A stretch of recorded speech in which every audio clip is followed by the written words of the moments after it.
Welcome to the Speakeasy podcast, where the real conversations happen. Behind closed doors with the boldest entrepreneurs, creators, and growth minds in the game. No fluff, no filters, just the raw strategies, personal stories, and mental models that move the needle. I'm Eric Berman. Now let's get into it. Welcome to Inside the Speakeasy podcast. And in today's episode, you are going to be blown away. I'm so excited. We are so focused mostly on business strategy and growing the business, but there's such a critical part of our business that if we don't do it well, we are all going to blow up and crash. And that is the people. We are all failing because we're not taking the right care of our people in most cases. And there's some easy fundamental tweaks we could be making and thinking about as a leader to grow our business and to win with our people and our people's strategy. And you're going to learn tons of valuable lessons today. Welcome, Lindsay White. Yeah, thanks for having me. Yes, of course. Thanks for coming. And I'm so excited because, we all talk about and think about, let's just grow the business. Let's start, building, and what's the latest tactic and strategy and AI and this, it's going to work. And let's just throw these bodies at it and we'll figure it out. And it's like, we forget about probably the most important thing. We kind of need people to make these things work, don't we? Yeah, because you can have the best strategy and the best business plan and even the best AI. And if you don't have the right people making it all work together, you got nothing. And you're going to share today. So I want everybody to stick around because you're going to talk a lot about your L.P.C method, which Yes. you're actually crushing with, just getting our people to perform and building an amazing culture. Huh. And you're going to share some fundamentals, some tips that we can all really get into and start working on immediately to really just get way more out of our people. Otherwise, I feel like we're spinning our wheels, spending a lot of time and just banging our head against the walls because we're like, why can't my team do these kind of things? And it's like, it might be a me problem, right? Well, yeah, part of it probably is a you problem. And also, you're losing money. It's when your team is not operating at optimal capacity and you're not leading that team like a CEO, you are losing revenue. It's that simple. Ouch. Yeah, you're probably right. And I hate to tell everybody that let's get those mirrors out because I have a feeling as we go through this call, we're going to learn a lot of this. Like you said, is a me problem. It's us doing certain things wrong. Good intentions. I always say we have good intentions, but Yes. sometimes it's, one little tweak here and there, as you said, could save us a lot of money. Yeah, it really can. So cool. Before we get into that, because I'm really excited, let's just take a couple quick minutes. How did you get into this role of being the most incredible, just awesome, your growth as being an incredible people strategy expert? Yes. So I am an accidental entrepreneur. I had a, 20-year career corporate, 10 years of that in an HR role. And like so many of us, I worked for a very toxic boss. It happens in HR like it happens everywhere else.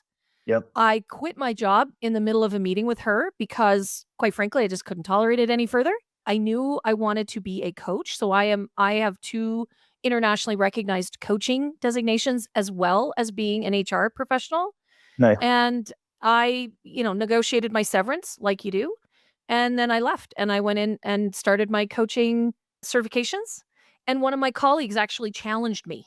It was literally started a business off a triple dog dare, essentially. No way. I love it. I mean, that's great. Gave you the confidence and said, look, I know you have it. Start a business. Is that kind of how that conversation went? Yeah, well, I knew I Great. didn't want to go right back into a corporate HR job. And my colleague looked at me and said, well, why can't you start your own business? And I was like, Yeah. what? I can do that? Like Elle Woods? What? Like it's hard?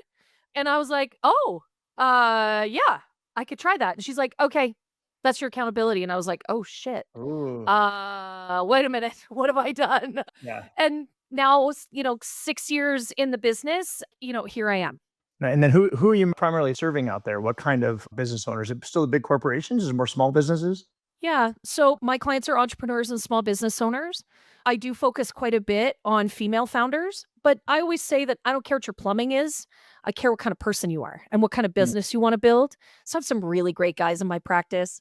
But that's what I do is I focus on organizations that are ready to scale and grow very quickly and recognize the team they have today and the leadership that they're working with today, not going to get them where they want to go tomorrow. So I like people that move fast, are ready to make decisions, but are also problem aware, right? They Yep. recognize that something isn't quite working. They're not getting the lift and they know Yep. it needs to change. Yep. So that's great. I love it because pretty much all of us, at least in the speakeasy community, seems Right? like you hit the target here, Yeah. so I'm glad to have you as a member. I think it's great because, it's such a need that we, again, I think we tend to overlook, and we'll get to that later and we'll fix those problems later. But I don't want to speak for you, but I mean, let's start from the beginning. Let's get into the trenches Yeah. here with what you're teaching. I mean, what do you find that most of us, and if you're just a better doing wrong or some the most common things we are making mistakes on that I can relate to, and or maybe if you're to walk in a company, what are the first things you're looking for, and then we'll kind of go down the path of how do we fix it. Yeah, when I'm invited to come and do a discovery with an organization, there's a couple things that I'm looking at first. And number one on the list is the leadership. So that starts with the founder or the CEO. What are they doing? How are they showing up? And really trying to understand what motivates them as a Mm, leader. What's important to them, right? Of course, I layer into that, the vision, the mission, the values. And not just the values as words, but like, what are the behaviors we try to drive? Because mm, that's where values really come to life. And then I also want to get into it with the team. We do what is essentially a SWOT analysis. What's working? What's not? What do they think? Like, let's ask the boots on the ground what's happening and actually get some ideas from them around what we could make differently. And I love doing that work, like just really getting into all of the nitty-gritty, pulling back the layers of that onion and really understanding what's happening in this organization. Then we can talk about, okay, what do we want to prioritize here? Right. So when it comes to working with the leader or the CEO, or maybe it's their leadership team, okay, we need to do maybe there's some skill development, but actually, maybe there's some coaching. Maybe there's mm. some integration that needs to happen here. Are we looking at some org design stuff? Do we have the right people doing the right things? Right? Or have we just kind of cobbled it together because we've been a startup and it was all hands on deck? And wait a minute, now we get really smart people actually doing work they shouldn't be doing anymore. How do we want to organize that differently? Are we really managing performance? Like, do people really know what the expectation is? And are we rewarding them for that? So there's lots of different directions, but you got to get in and get your hands dirty first. So it's always starts with the big group assessment. Talk to the leaders, talk to the team. Yeah. You walk out of that and you're just like, "Whoa, okay." Like Yeah. immediately you're like, "All right, what are you seeing?" And maybe there's no answer to this question, but I mean, is there like maybe a common top 3 or that yeah, you're saying, "You know what? It's almost these things if you're to guess." It is. So, I mean, number 1 on that list is leaders that aren't listening, Okay. right? Like, we are so focused on execution that we have turned our ears off. And so we're not paying attention, not because we're in any way trying to do something negative or malicious, but because we get distracted on the execution side. So, we need to actually stop and listen. I've been told that in my assessments, that's probably the number one thing I get railed on by my team is you're not really listening. And can you take that one step further? Because I think there's probably a definition of I'm hearing you and I hear the words, but are you really listening? So can you go a little Yeah. bit deeper? Because I think that's probably where a lot of us fail. I love that. And I love that you are conscious as a leader. That is something that you need to continuously be working and focusing on. Like, that's actually not easy for people to admit. So Yeah. I want to acknowledge that. There's levels of listening. And one of the first levels is we're just listening to respond. And that's where a lot of us get Mm, stuck because we think we have to solve all the problems all at once as the CEO, right? And so we just are listening to respond. The next level is listening to really connect and understand. What mm, is this person in front of me really trying to tell me?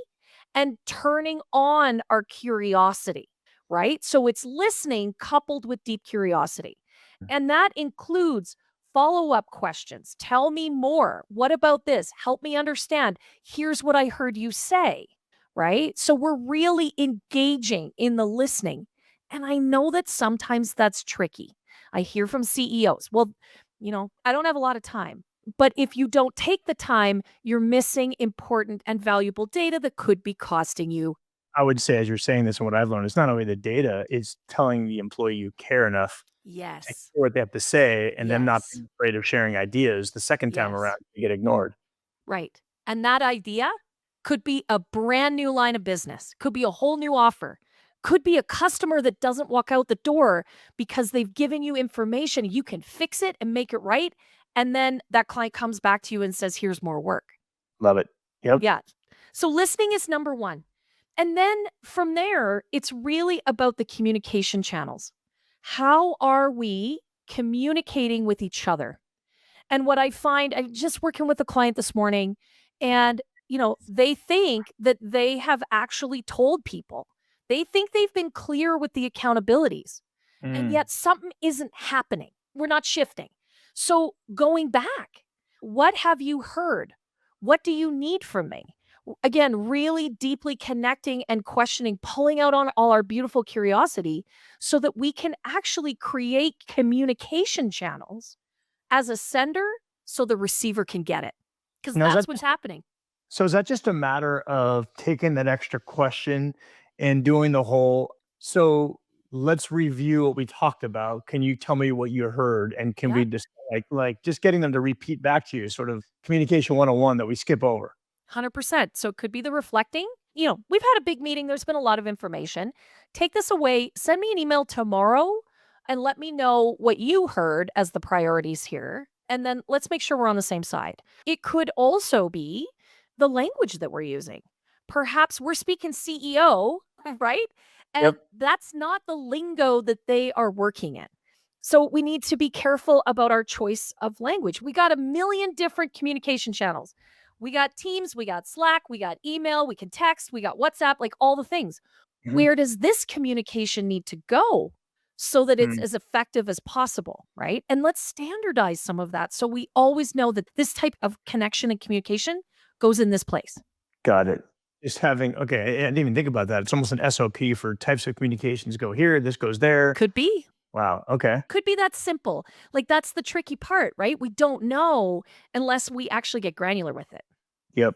So would you say, so those are the top three? Any other ones that sort of stick out? I threw a number of three out. Is there any other sort of high top ones? You said listening, the communication, the types of communication. I think one of the things I see most commonly when I start working with an organization that's really moving to that scale up stage is, I mean, in the HR speak, I would call it organizational design.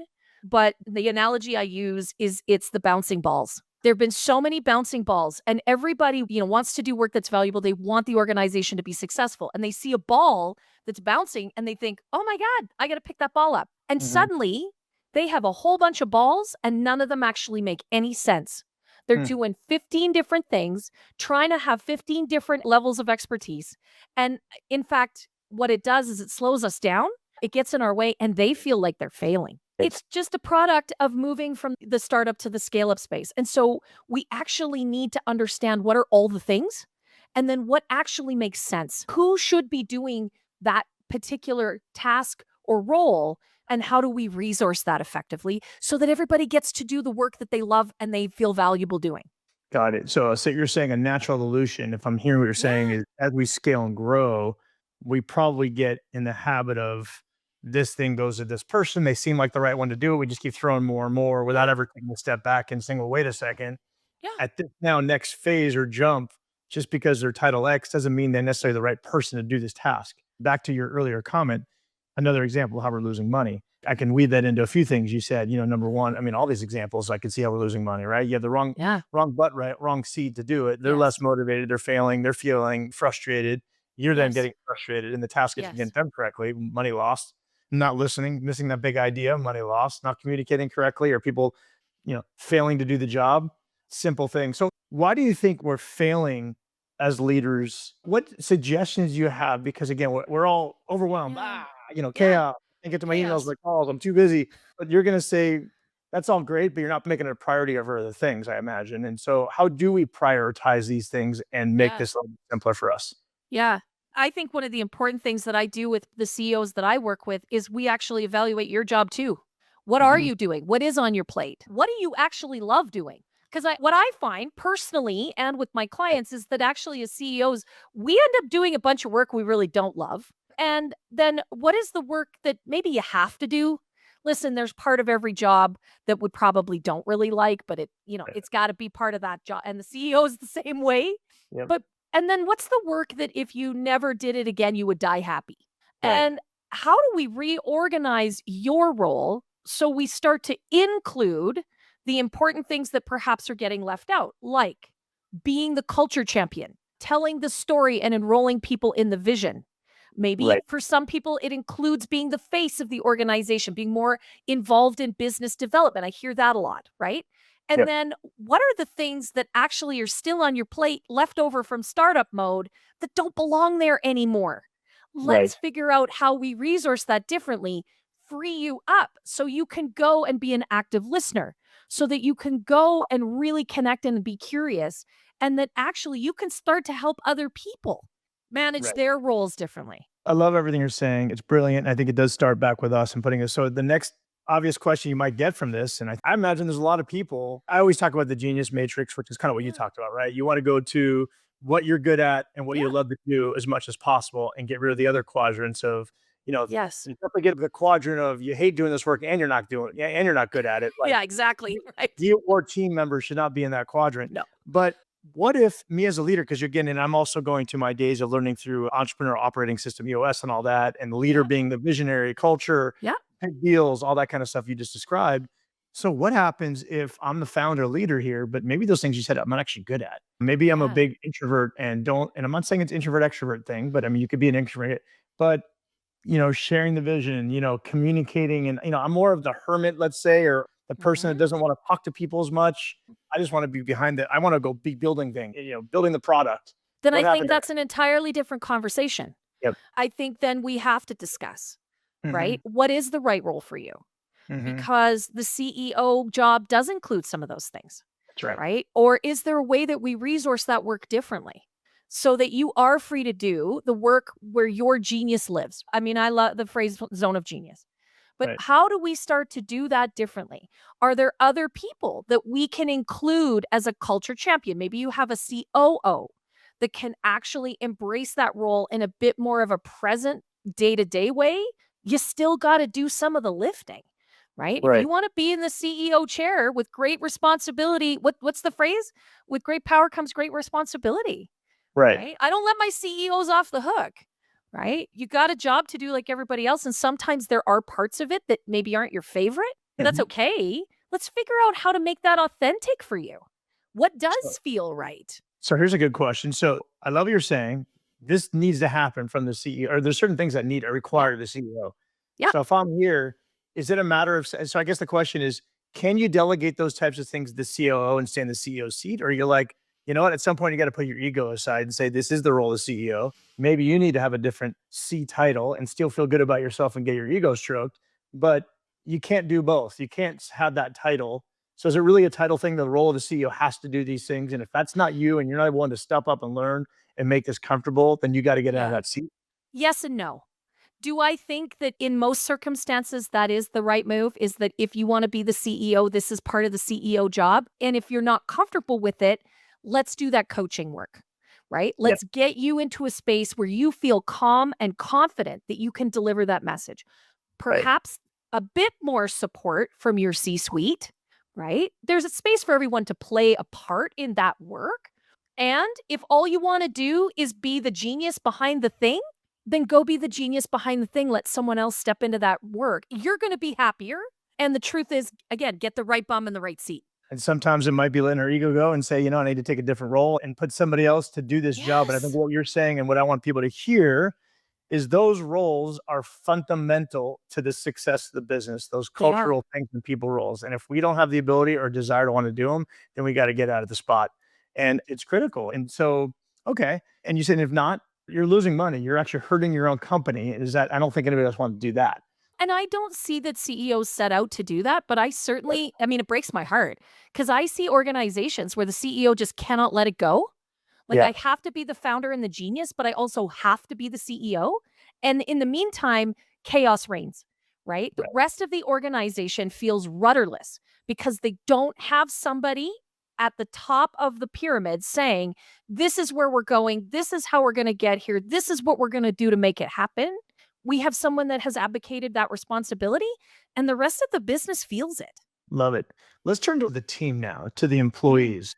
What are you seeing these days on what are their motivations? And, I Hmm. had bigger teams, less teams, and I have a smaller team now. So admittedly, I'm probably doing it's strange. Less employees, I think, is given me. I'm just looking at myself and saying, I'm doing less of this work now because of less employees. So I feel it's less of a priority, and that's a mistake. I know you're gonna slap me later or give me a virtual slap later. But I remember when I was more on it, as thinking Yeah. of these things, I was always looking at what is the motivation of people these days?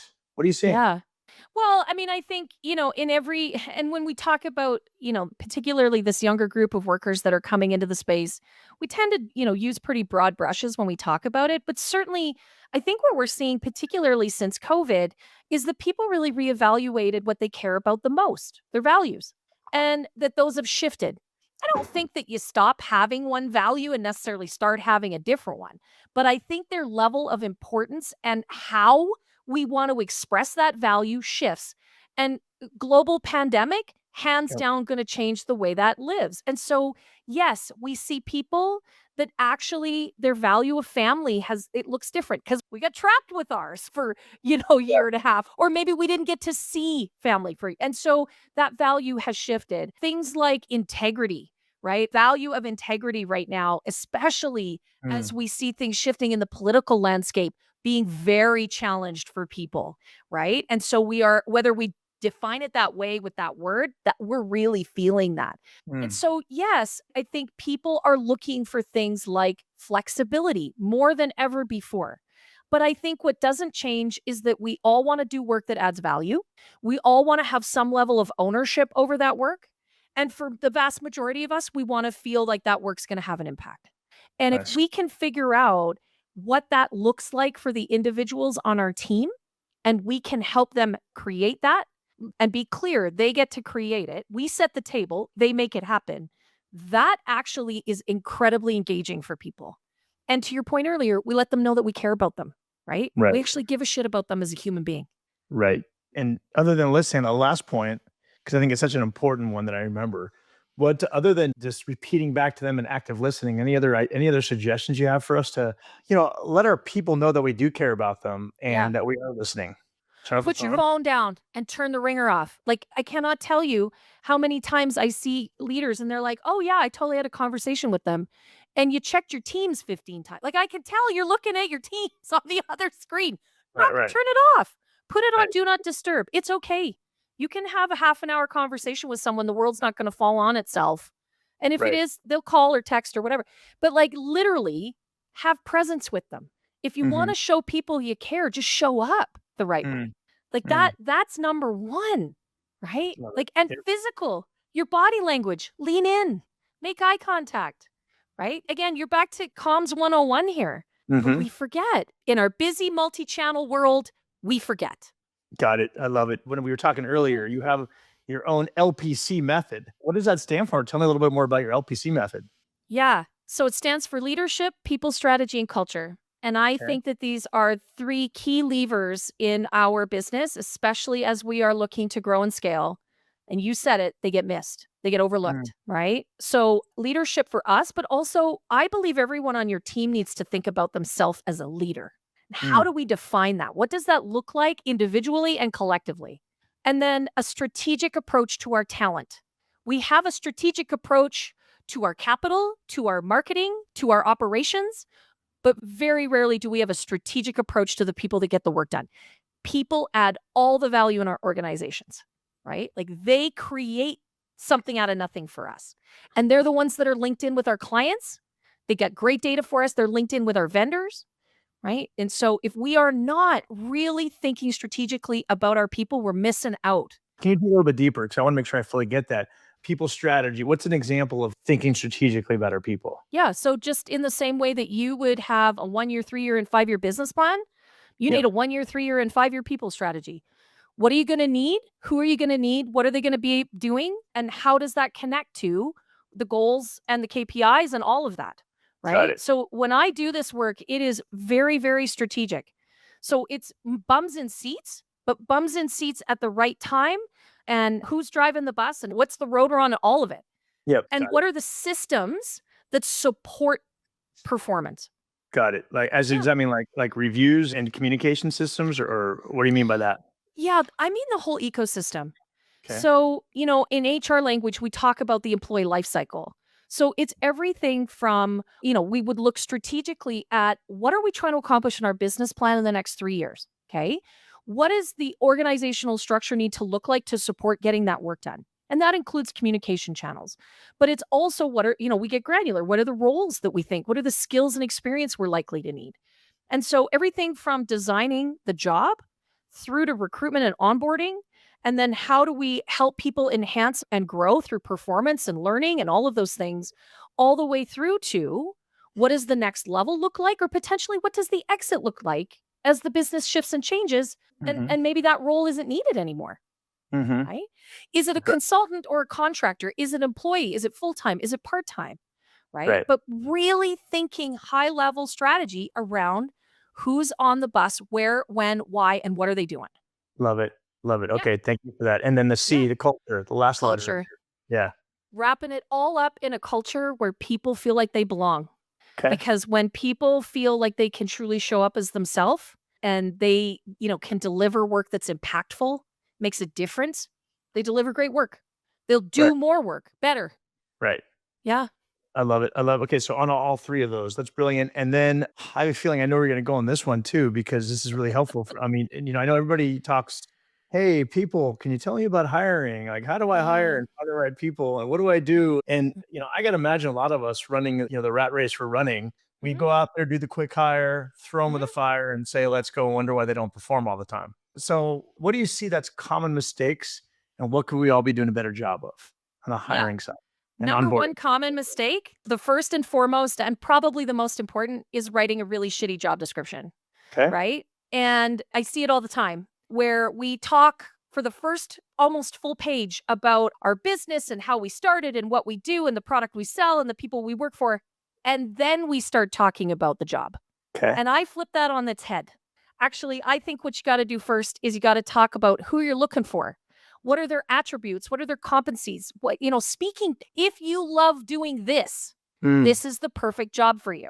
And then, here's what the job, it's part-time and it's $45 an hour. And we're going to start you, give them the information they want right up the front to identify if this aligns with who they are and what they can deliver. And also, fits the budget, right. right?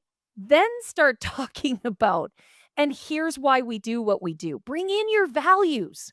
Bring in that mission that you're on. You're changing the world. That's the stuff that gets the perfect candidate's attention. Mhm. Then get into the bullet points around the accountabilities. Don't let chat write your job description, because the reality is it's just going to give you back something that is very bland. Well, Mm. that's not who you're looking for, Yep. right? And be Yep. clear about who that human is. Yep. Just like we identify with who our target client is, do that level of work on your target candidate. Love it. Love it. What you said, because we are all going to the law of expediency and trying to get things done faster, quicker using AI. And Mhm. if we just use AI to throw in our descriptions, you're going to be like everybody else. So spend the time, do it the right way. Listen to Lindsay. Okay, so you got the resume. What are other common, things we're missing on that we can improve on the Yeah. We do silly things like Google best interview questions, top 10 interview questions. Well, they have Mhm. nothing to do with your role, the person Mm, you're looking for, the culture in your organization. So I think you take the job description and then think really carefully about, what do you want to know? Like, what are the answers? And then you reverse engineer it. Okay, what are the questions that I need to ask? So if I'm looking for someone in this role that has really high integrity, okay, what do I need to ask that is going to help me understand what integrity means to them and how they show up in integrity in really tough situations? Now I can create a great interview question. Would you allow me to use GPT for help me write questions based on the right prompt, as you just said, suggested? 100%. Listen, I Great. use chat every day. I use a couple different platforms every day. There's Yep. nothing wrong with using them. The thing is, as we all know, it's only as good as the information you primed it That's with. right. If you're not doing a great job in the first place, garbage in, garbage out would be my Yep. argument, right? Yep. But Yep. yes, I mean, you could take, if you had a well written job description, you could go to chat and say, here's my job description. You know the culture, the vision, the mission, the values. We already have those inputted. And what I really need is some great interview questions that are going to help me define if they have these skills, these competencies, and really live these values. Give me some ideas. And then, of Right. course, you got to design it, Right. right? What is going to make sense for you to ask? It's got to Right. have flow, right? But yeah, I mean, using AI to do some of this heavy lifting, there's nothing wrong with it. But if you don't start with great inputs, you're not going to get great outputs. Right. Got it. Okay, so this is fantastic. So now we're getting better candidates. We're getting through. You're bringing Yep. them on. Now systems, they get Yeah. in. I'm going to imagine you see a lot of crappy onboarding, right? I mean, what are some simple things we could be doing to fix that? Yeah. I'll use the word onboarding loosely because you're Yeah. absolutely right. There's a lot of organizations where it's like, well, we walked you around the office for the first day. You should be Yeah. good, right? Yeah. That's not onboarding, my friends. Onboarding is really the time from they sign their employment agreement all the way through to, their first 6 months. In some roles, Mm. it may even be a year if it's really heavy technical and very specific. But let's just consider that it's the first 6 months. And so what you need to think about, again, reverse engineering. Where do you want them to be competency wise in 6 months? What should they be able to do on their own with little to no supervision? Okay, so that's your first key measure, right? Yep. And then you're building backward. When I build an onboarding program, the first 5 days are incredibly well articulated. So Mm. we're going to have you come at 10 a.m. or show up online at 10 a.m. I'm going to be here to welcome you because I'm your leader. Then we're going to go and we're going to start with a few introductions because let's not introduce them to 50 people on day one. Hmm. Like that's so overwhelming. And then we build day 2 and day 3 and day 4 and 5. We do checkouts and check ins. We have regular intervals along the way. And actually, they get assigned a peer, someone Hmm. besides their leader that they can ask the stupid question. Now, in smaller organizations, that can be a little tricky if you only have 15 people. We got to massage that. But in all reality, it is really great to have someone who's been a little longer in the organization. You can say, "Hey, Eric, where are the washrooms?" Right? That question you don't want to ask your boss because you don't want to feel like a knucklehead. Yep. Yep. Yeah. Got it. Love it. All right. So I'm going to turn a little bit to a lot of us in playing in the world of virtual land.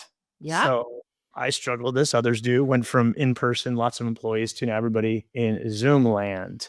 Yeah. What are some tips do you have to help us just become better leaders, more engaged with our teams, and just build a better culture when we're in a virtual world? I'm so glad you asked. This is actually one of my favorite topics. I think when you are in a virtual or even a hybrid situation, you need to be much more intentional about your leadership. When we were in person, we could lead by accident. You Hmm. bump into people at the water cooler, or you talk to them after a meeting in the hallway, or hey, I'm just popping out, but let me ask you this before I go for lunch. You don't get that when you're Right. virtual. You Right. actually have to be very thoughtful and very intentional about who do you need to connect with? Why are you connecting with them? And how are you creating space for that? Right. And we're not talking hour-long meetings necessarily. Not everybody needs that every week. So, Hmm. really thinking quite clearly about who is this human, asking them, what do you need? What would feel right for you? Okay, Hmm. let's try that for 3 months and see if that works. Right. Hmm. So maybe it's only a 15-minute stand up on Monday and one on Friday afternoon, and they feel good about that. Okay, well, let's give that a shot and see if that actually is functional for us. If you're not getting what you need, or you as the leader, you're not getting what you need, then you reassess. Right. But I Love think we have to be really planful because if we're not, our calendars just go crazy and it falls it. apart. So what I'm hearing you say is, and it totally makes sense. I'm going back to the extreme of a leader who might be more into building the thing and being the creator, and they're just like, I want to go hide in my dungeon and go build stuff. And getting less time on the phones and calls is my Mhm. happy spot. Mhm. It's gonna be more difficult, I would say. You have to say no, you have to intentionally plan those Yes. check-ins because you're not having the, "Hey, well, I'm walking over to lunch. Well, come with me. Let's catch up. How's things going?" You have Yeah. to, and those are on schedule. That's on your calendar. It just happens because you're walking around. So it's easier to get away with that when you're, like you said, Yeah. you're accidentally become it. So I love the way you said that. You have to intentionally plan Yes. your check-ins, your one-on-ones, your whatever it is you're Yes. doing. Love it. And God, I hope people are listening and taking that into effect because that is so critical. Yeah. Otherwise, back to the people. They're just like, okay, they're not hearing me. They're not listening. Do I care? What Yeah. am I doing here? Do I get a chance to talk to him? I look at his calendar, it's full. I don't want to bother him Yes. or her, I should Him or say, yeah. her. Yep. Can I also add, Yep. don't bump people. Like if you schedule someone to meet on Monday at 1:30 in the afternoon, unless it is urgent, like something is on fire or the business is in full meltdown, do not move that meeting. And if you have to, do not move it more than once. That is such a dick move to Mm, set up a one-on-one with someone and then constantly just kick that ball down the road. I'll tell you, nothing will disengage a great employee faster than doing that. wow. I Yeah. love it. Yeah, it's so true. So Yeah. true. You're right. I mean, it's so easy for us to just feel like they're not that important. They're less important. They're the least important people because everybody else that calls me ahead of you is more important than you. Exactly. That's Or exactly the message it sends, whether you intend it to or not. It tells me, the employee, that you don't care. So yeah. what am I doing here? Yep. Yeah. Love it.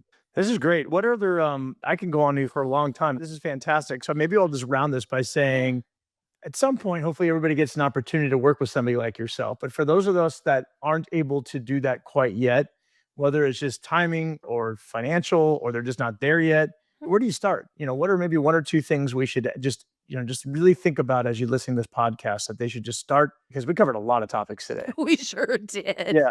Yeah. I mean, first of all, let me say, working with someone like me does not have to break the bank. Although I have long term fractional engagements with my clients, I also do very time delineated, very monetarily affordable engagements so that I can work with a variety of people who actually just need a little help in the moment, or need a Love little it. strategy work, or just need their tires pumped a little bit, right? Love So it. don't shy away. Like, be clear about what you're looking for, be clear about your budget, and then there's help available. So don't not do it.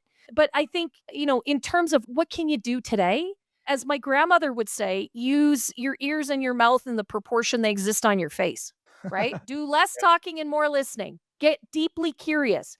You're an entrepreneur because you have curiosity and you like to break things and or fix things. So Yep. use that curiosity to get deeply curious about the people that work for you in your organization, and also bring a mirror, right? Get deeply curious about what's going on, like the Karen Walker, what's going on here? Like, Hmm. get deeply curious about, how am I showing up? Maybe Yep. go out and ask for some feedback. Like, put your big kid pants on, get some bravery, and go out and say, "Hey, I need some reflection here. What am I doing right? Where am I Yep. missing it? What Yep. should I be doing differently?" Right? I think those are things we can all do. They don't cost you any time, they don't cost you any money, and they're going to give you great information that you can take away and actually then start to action. I love it. I love it. And I think that first point you said is important. I think for those of us to understand it, it may not cost a lot to get somebody like a Lindsay in your camp just to have No. that extra sounding board in this world that is so important. And I think what I took away is from you today, and thank you so much, is just, the awareness of what our roles are as leaders and being honest, is this Mhm. something you're willing to work just as hard in, if not harder in this, than playing in the sandbox of building the cool widgets and growing and scaling and Yeah. doing all that thing. And Yeah. if not, you got to have a difficult conversation and think about because you're ultimately going to pushing the boulder up the hill. You're not adding a lot more mud up the hill if you don't fix it Mhm. and you're not working on the team. You're just going to take that much longer. And as you said, you're going to lose a lot more money along the way. Is something we all need to be thinking about. And I love the act of listening more, really more than anything. So Yeah. thank you so much for that. And I guess as we'll change one last topic. I know you've been Yeah. an awesome member. I hear great things about you in our Calgary chapter. What have you enjoyed so far about Speakeasy Mastermind? Yeah. I think for me, and what I love particularly about our group here in Calgary, is the diversity of backgrounds, experience, thoughts, perspectives. I need that, Yep. right? Like, I need others that have been in different industries and done different work, that have bought and sold and built and bought businesses, right? Over again. People that work in a high end space, people that work in a learning space. That has been absolutely invaluable to me. And we've created such a beautiful connection and culture. Everyone is open, everyone is super giving. And I Yep. love that about Speakeasy in general, right? There's this real feeling of generosity and reciprocity. And I mean, those are huge for me as values. So I love that. And of course, then I get to go and I get to sit down and have a really great supper and a great conversation with some people that I find deeply intriguing, Yeah. right? Like, they light me up. And then we get to talk business. I mean, it's the Yep. best of both worlds, right? Yep. Yep. I Yeah. love that. Well, thank you. I'm glad that's been your experience, and that's what we like to see as we build that culture up. Yeah, a culture Yeah. of being there to give and being accessible and helping you. Let's lift each other up on all that. So, well, thank you so much. I look forward to coming out and visiting Calgary once again, and others should come by and check out the chapter and come visit you and get a chance to meet you in person. And thank you so much for your time today. I learned a ton. It's been my pleasure. Thank you so much for being interested in this conversation and this work. That's my mission, right? Is to help CEOs be better leaders. So getting to, share the platform with you today has been a real pleasure. Excellent. Well, thank you. And that's a wrap from the Speakeasy podcast. If something sparked for you, don't keep it to yourself. Share it, review it, and pass it to the one person who needs to hear this right now. Want in on the real mastermind? Tap the link in the show notes to apply. Until next time, keep scaling, stay sharp, and don't be the smartest one in the room.